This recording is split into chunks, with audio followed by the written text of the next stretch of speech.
Hello crafty friends, it's Alicia of the Call Me Crafty Al YouTube channel, and you have just started watching part 2 of decorating the inside pages and cover of my junk journal. If you have not seen part 1, I will insert a link to that up in the corner now, and the junk journal playlist is in the description below. What I did in the last video was I went through and I covered all of the inside pages with pattern paper. I made notches on my pockets, and now it is time to decorate the cover. I would like to go ahead and start working on the cover. I have a thought in my head and I'll see if I can make it work. What I thought would be fun is to die cut one day at a time, and the word day and the word time will be die cut out of my background paper for my cover. So if I choose to use this cardstock, I would actually cut day and time from this paper, and my next plan is to cut day and time from a coordinating color cardstock, and I think it might actually be really neat if I could find a yellow that was close to this. Die cut day and time 4 or 5 times, stack them together, and then put the patterned die cut on the top, and you should be able to, cross my fingers, see day and time even though it's the same paper as the background. Now again, this is a thought I have in my head. I'm not positive that it will work. What I'm going to do now is try to find a cardstock that would look nice with maybe one of these pinks. And you know what? I'm going to go ahead and look for a yellow too. So let's see what I have.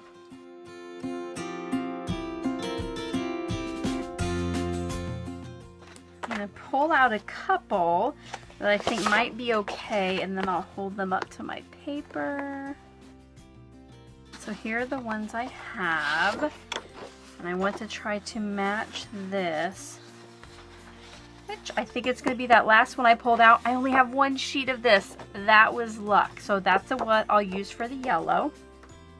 And now I want something to kind of match this pink.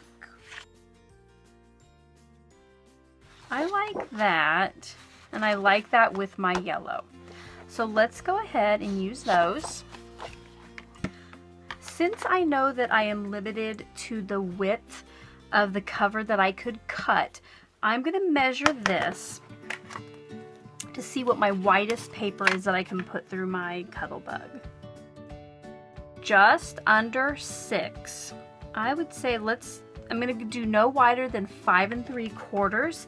So what I want to see is how that would fit on my book. 5 3/4. Wow, that is actually almost perfect. So I'm going to take my paper that I want to use for my cover, which is this, and I am going to cut that to 5 3/4 inches wide.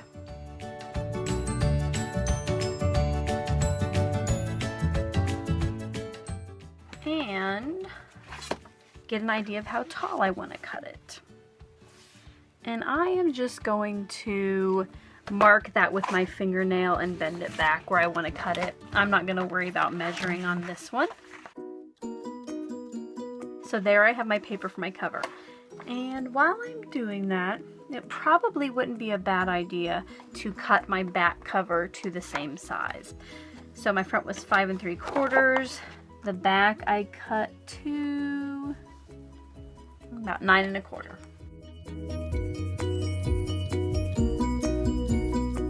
Okay. What I'm going to do is cut one at A out of this pink cardstock in a smaller font. So I'm going to go look for that. For my solid cardstock words, I have decided to go with Cole's ABC, which is by Lawn Fawn. I think this will be just a nice smaller font, but it will still stand out. I am going to use only capital letters for that part.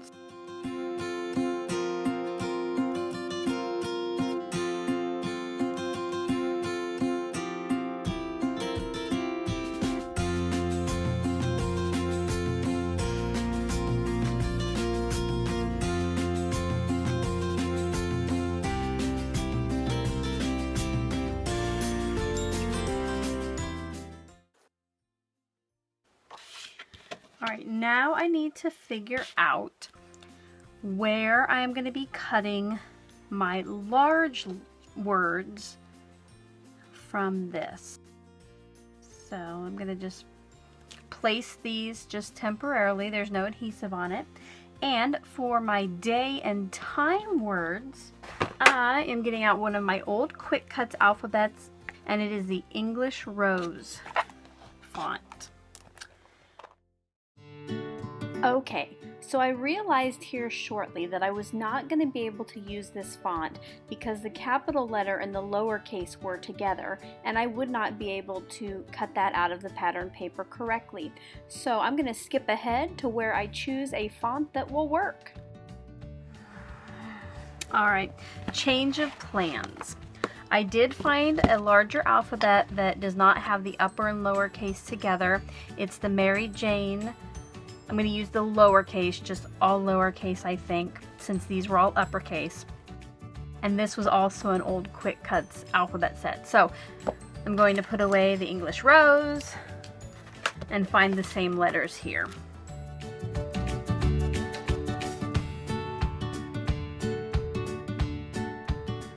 Alright, sometime between when I cut the original cover and now, I've lost my clear ruler. Does anybody else ever do that? Like you're just crafting and you just had something and then it disappears? I hope I'm not the only one. Found it! So the original was 5.75. Let's see how that lines up to the pages I cut on the inside because I honestly can't remember. So this was 5.5. No, I'm going to go ahead and just cut this to 5.75.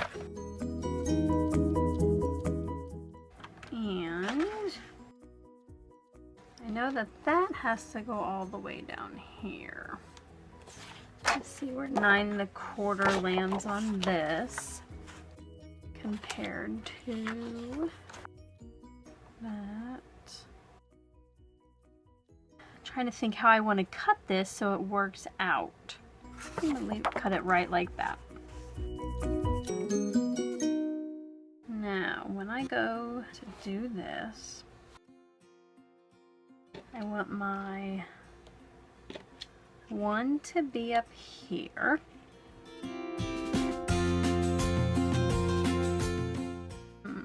Time is pretty wide. I want to make sure that fits on there.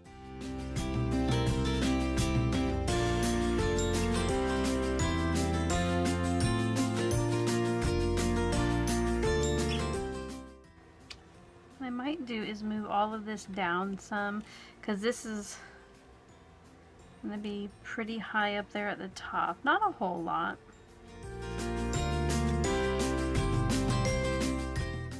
Alright, I think that's close enough. Now I am going to scooch these in a little bit because they're not as big as the back part. And I don't want my letters to be so far apart that they don't look like they're the same word.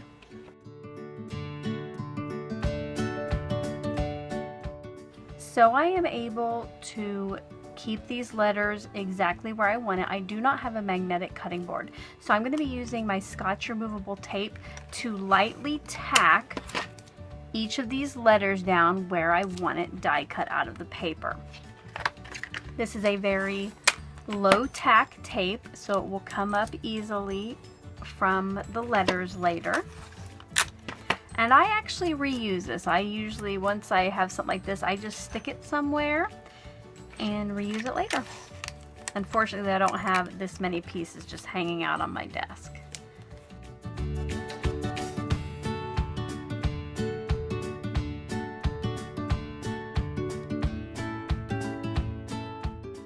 I usually try not to cut against my C plate, but as you can tell, sometimes I have to do it. I think this is going to be one of those times because I want to make sure that everything stays where it is instead of trying to flip it upside down. So these will be the letters I will use later. And you can see here, that just comes off nice and easy.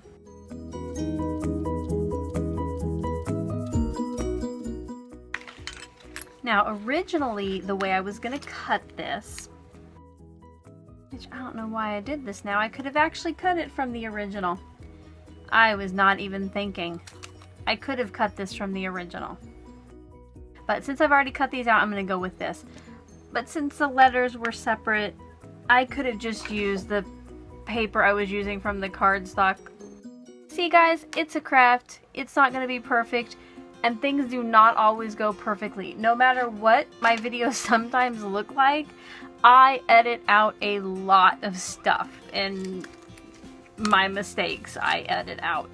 But I'm going to leave this one in here and we're just going to roll with it because I do not want to have to recut all these letters or start the video back from 10 minutes ago. Let's just move forward.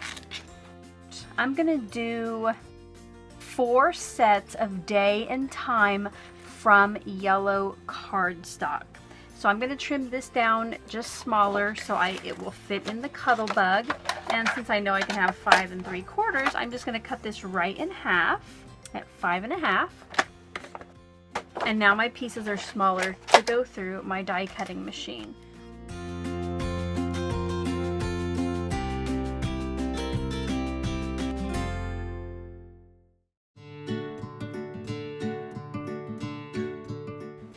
You know what, this time I'm going to go ahead and cut it face down just so I can see what I'm doing and make the best out of my pattern paper.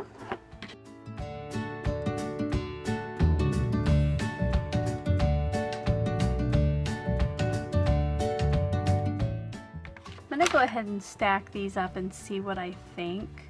The reason for the yellow cardstock is to lift it up off the cover so I can make sure it stands out enough. See how that just kind of lifted up off there with the yellow. I'll take some close-up pictures later. But I think I'm gonna go one more copy of day and time, just to be safe.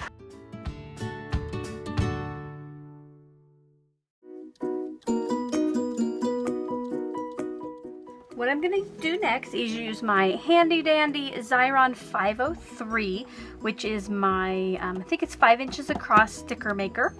And I'm going to put adhesive on the back of each of these letters. So once I'm done with that, I will see you again.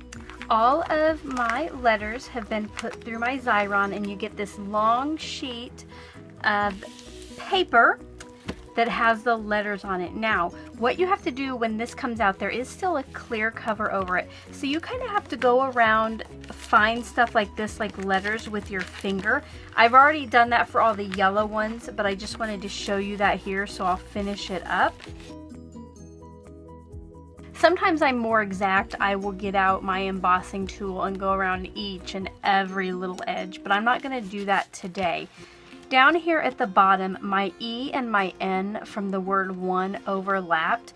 What I'll do later is just use some of my liquid adhesive to put glue on the back of the bottom of the E. No big deal. They kind of started going through the Xyron wrong and I could not save it. So once I have pressed all of the clear down to try to get it as best as I could, you just take off that protective layer, pull it back. This is a long one.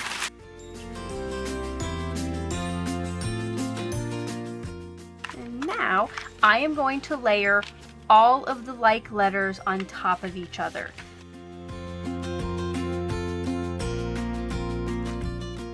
What happens if you don't line them up very nicely from the side, your letters will kind of look like the Leaning Tower of Pisa.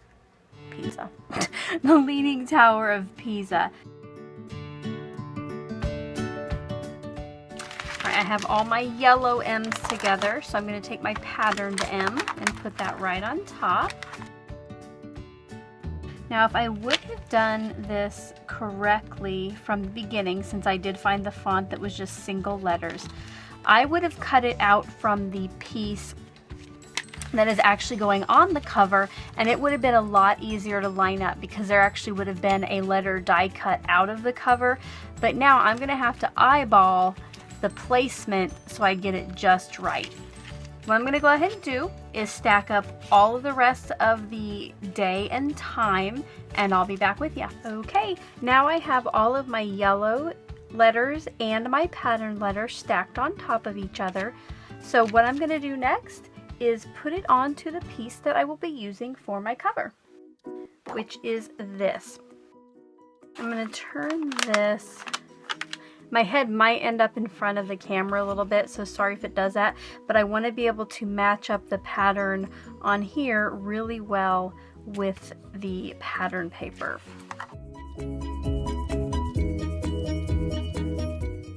Again, it's a very subtle difference, but the yellow stacks at the bottom just kind of help bring it up from the paper below. For some reason, doing this upside down is a lot easier than right side up. So once I find out where it lines up, I push it down. So I'm not sure how well you can see that at your angle, but here I can definitely tell that there is a difference. Now it's onto the word time. I'm gonna leave the dot on the eye for later because it's just blue. It can go anywhere up there.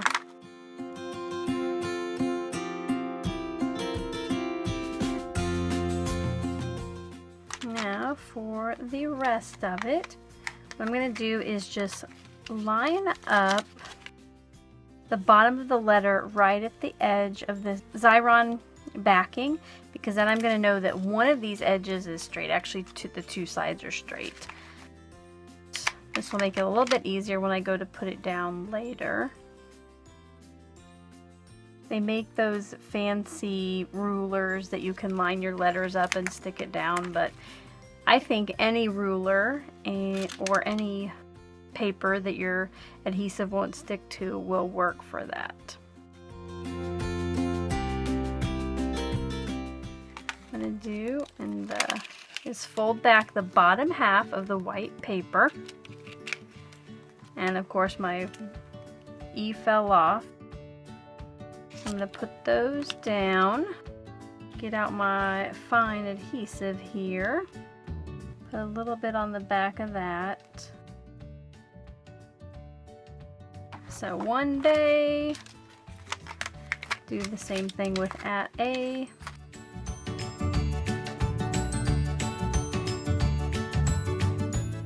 And now our cover is done, and I did just realize I probably should have adhered that to my paper before, but that's okay.